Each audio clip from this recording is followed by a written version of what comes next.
Esse é o Ancapsu e nós vamos falar do filme Branca de Neve, que, como esperado, foi um fracasso de bilheteria. Mas eu não estou aqui para criticar o Branca de Neve, porque criticar o Branca de Neve já tem um monte de crítica e todo mundo já falou que, pô, é horrível, a Raquel Zegler é mais feia que a Gal Gadot, como é que pode ela ser princesa, não sei o que lá, e os anões ficaram assustadores, ficou terrível.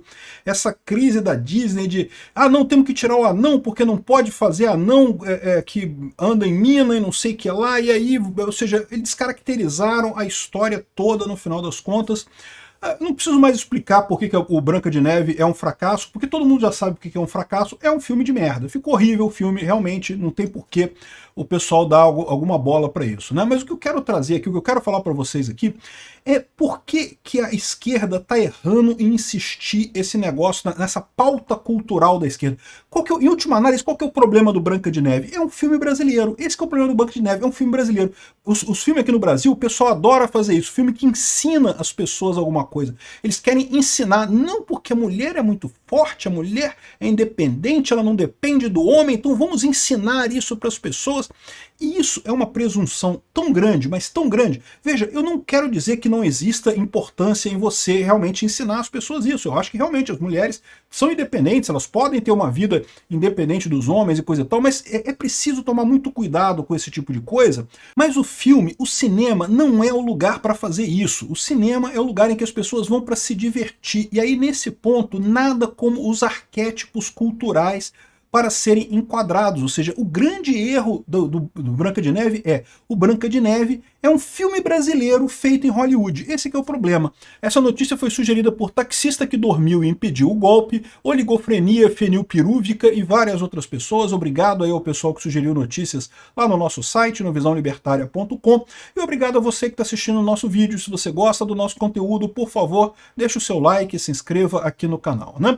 Então, a Branca de Neve foi um fracasso, todo mundo sabe que a bilheteria ficou abaixo das expectativas, eles gastaram 250 milhões de dólares no filme, estimado, tá? Os estúdios não falam quanto que eles gastaram especificamente, mas estima-se que foi alguma coisa assim, arrecadou 43 milhões no primeiro final de semana, sendo que o primeiro final de semana é um indicador muito bom, porque é onde a maior parte das pessoas vai ver o filme. É igual o vídeo no YouTube, você pode ver, você lança o vídeo no YouTube, as primeiras horas do seu vídeo é que são importantes, depois que passou já um dia do seu vídeo, ninguém mais assiste o vídeo, não faz mais diferença.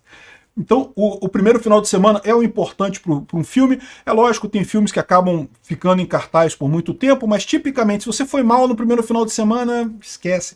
É igual o vídeo aqui no YouTube, que é mal na primeira hora. Se foi mal na primeira hora, esquece o filme, o vídeo, deixa pra lá, né?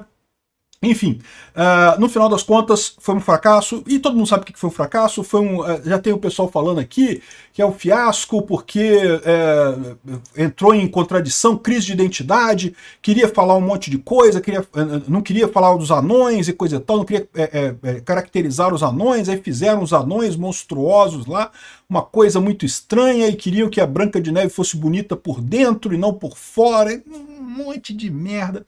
E o que eu acho impressionante nessa história, como é que a esquerda continua errando nesse negócio da guerra cultural. E é por isso também que eu falo pra direita, o pessoal se preocupa pra caramba com guerra cultural. Não, porque temos que ganhar a guerra cultural, o Milei fala isso, e ok, é bacana, mas a guerra cultural é ensinar economia pras pessoas, tá? Porque guerra de costume, a pauta de costume mesmo, não faz tanta diferença assim. Pauta de costume, meu amigo, é eterna.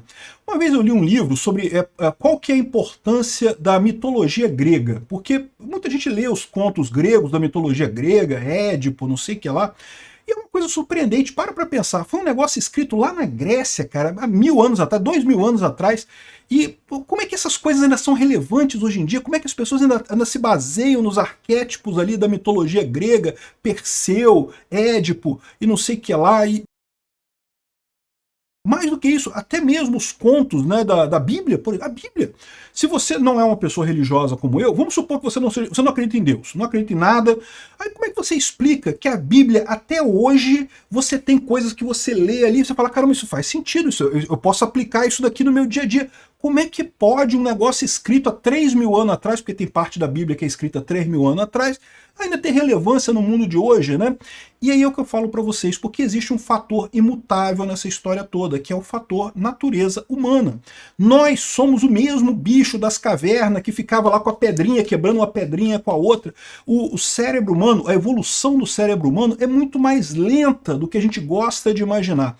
É verdade, a gente vive hoje muito diferente do que vivíamos no tempo das cavernas, lá quando a gente usava pedrinha para acender fogueira e coisa e tal, mas o nosso cérebro evoluiu alguma coisa? Evoluiu alguma coisa, mas evoluiu um tiquinho de nada. Basicamente, a gente ainda é o mesmo cara lá, o mesmo Neandertal meio peludo lá, que ficava na caverna, batendo coisinha, caçando mamute na coisa. A gente é a mesma coisa. O ser humano não mudou tanto assim. Os nossos anseios, o pessoal fica assim, não, porque o TikTok vai mudar tudo. Porque... Não, internamente, o ser humano não muda. O ser humano é a mesma porcaria desde aquela época, vai continuar sendo a porcaria daqui a 1000 anos. Ainda vamos ser essa mesma porcaria. Tanto que eu falo pro pessoal, né, por que o estatismo não tem como funcionar? Por que o comunismo não tem como funcionar? Porque ambas essas doutrinas requerem que o ser humano mude, que o ser humano seja um ser humano melhor. Aliás, tem até algumas pessoas anarcocapitalistas que falam isso também. Não, porque a saída para o ser humano é o ser humano melhorar. Meu amigo, esquece, meu amigo. Ser humano é isso daí mesmo, a gente tem que ter uma doutrina, a gente tem que ter um modo de convivência, uma regra social que parta do princípio que ser humano é isso mesmo, gente, é essa merda mesmo, e vamos continuar sendo essa merda mesmo por mais 1000 anos, 2000 anos, sei lá, daqui a 10.000 anos talvez tenha uma evolução e nós passamos a ser todos nós educados e perfeitos e não vamos mais brigar com as pessoas. Mas em última análise a gente continua sendo ser da caverna lá, é todo mundo mesmo. Ah, mas você não acha que não que você é educado? Então a gente tem cultura é diferente. Em termos de instinto, de capacidade cerebral, é a mesma coisa, bicho, não mudou nada. Né? O que a gente tem realmente, o que muda no ser humano é o contexto cultural, é a interação entre as pessoas. O cérebro mesmo não muda. E aí o que acontece? Quando você tem uma história que impacta no ser humano, essa história tende a se perpetuar no tempo. Por quê? É o mesmo princípio dos memes, é o que eu falo para vocês, é o que mudou na informação descentralizada hoje. Quando alguém escreveu essa história do Édipo e lá atrás, que o cara que acaba transando com a mãe e não sei o que lá, um negócio meio, né, pesado e coisa e tal, mas, como diz o Freud, né, o Freud levantou essa parada, existe mesmo essa coisa de você ter uma relação, quando você encarar os homens encararem a mãe como um modelo de mulher e as mulheres encararem o pai como um modelo de homem. Isso é uma coisa que faz parte do ser humano, faz parte da forma como a gente se desenvolve, né? Então, ou seja, o que acontece? Alguém inventou uma história meio que por acaso. Só que essa história colou. Por que ela colou? Porque ela tem um eco, ela encontra eco em como o ser humano funciona, e daí ela se perpetua. É por isso que, eu imagino que lá na Grécia Antiga eles inventaram 1 zilhão de histórias, além da história do Édipo, do Perseu e do não sei o que lá, e de todas essas histórias que tem lá malucas. Mas as que não encontravam eco, as que não tinham alguma coisa, que não apresentavam uma verdade intrínseca do ser humano, acabaram sendo esquecidas, porque ninguém vai falar sobre isso, não mexe com ninguém se sente tocado por isso. Por outro lado, essas histórias todas você acaba reproduzindo porque justamente você tem esse sentimento de que isso encaixa alguma coisa. A mesma coisa a Bíblia. Por que as histórias da Bíblia têm eco até hoje, né? Porque são histórias que realmente têm a ver com a natureza humana, têm a ver com, se você acredita, até com a alma humana, né? Então, esse é o ponto no final das contas. E aí que eu digo para vocês, aí fica o pessoal lacrador, querendo mudar a forma como o ser humano encara a coisa, querendo botar a cultura diferente, os costumes diferentes, e os costumes mudam. Eu não estou dizendo que eles não mudam, não. Eles mudam. Mudam muito lentamente, mudam no ritmo deles, mudam de acordo com o que a sociedade deixa. Essa tentativa patética da esquerda de forçar a mudança, de querer expandir as pautas woke, não sei o que lá, é uma tentativa desse pessoal, porque a esquerda ela é essencialmente cientificista, né? Ela quer entender o mundo, resolver o mundo através da ciência, o que eu já falei para vocês que é errado. A ciência é extremamente importante, eu sou um grande fã fã da ciência, acredito muito na ciência, mas eu acho que o comportamento humano é outra coisa. A liberdade humana é uma coisa fundamental. Você não pode querer dominar a sociedade. Você está fazendo mal no final das contas, né? Esse é o grande erro da esquerda. A esquerda é um grande cinema nacional que quer ensinar para as pessoas como elas devem viver a vida, como elas devem se comportar no final das contas, e está falhando miseravelmente, né? Nunca teve chance a lacração funcionar. Mas aí você pode perguntar assim, Peter, se nunca teve chance da lacração funcionar, como é que ela cresceu tanto nos últimos anos, né? Por que a lacração cresceu dessa forma? E eu digo para você, a lacração cresceu dessa forma porque justamente você tem o fenômeno das bolhas na internet. Você tem o grupinho da esquerda que conversa entre eles lá, que acha que vão fazer uma engenharia social e vão mudar a forma como o mundo pensa e vão reorganizar todas as relações entre as pessoas no mundo e coisa e tal. Eles acham que conseguem. Não, porque ficam falando pro outro ali, eles acham que daquela bolha deles que eles vão conseguir alguma coisa. Gente, pauta de costumes é besteira. A própria sociedade vai gerar anticorpos contra isso, como está acontecendo com os filmes. O Hollywood está quebrando por conta dessa pauta woke. Duas coisas podem acontecer.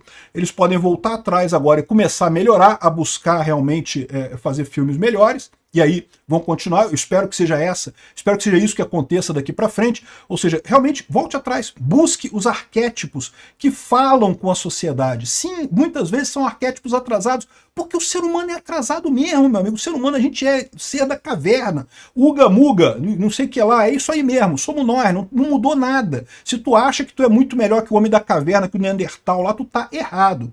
Então, no final das contas, ou eles vão fazer isso, ou então eles vão quebrar, porque não vai ter apelo os filmes dele, porque as histórias que eles estão contando não encontram eco mais entre as pessoas, né? E diga-se de passagem, eu chego a ficar com pena da Raquel Wegler, né? Porque ela jogou a carreira dela no lixo, né? Vocês sabem, né? Ela tá até mal vista lá em Hollywood. Teve um filme dela, o Y2K, que lançou em dezembro, que saiu de cartaz rapidinho. Ninguém gostou do filme dela. Por quê? Porque ela já está com uma carga, né? Ela acabou concentrando essa carga do oqueísmo, né? A mesma coisa que aconteceu com aquela atriz do universo Marvel, a Capitã Marvel. Como é que era o nome dela mesmo? Até esqueci o nome dela.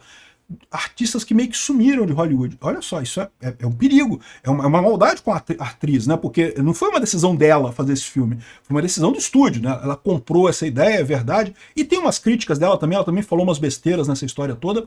Mas assim, em termos de carreira dela, foi uma coisa muito ruim esse Branca de Neve, né? É uma pena. Eu sinceramente não sou grande fã dela, mas acho uma maldade com ela, coitada. Acabou com a carreira dela com esse filme do Branca de Neve.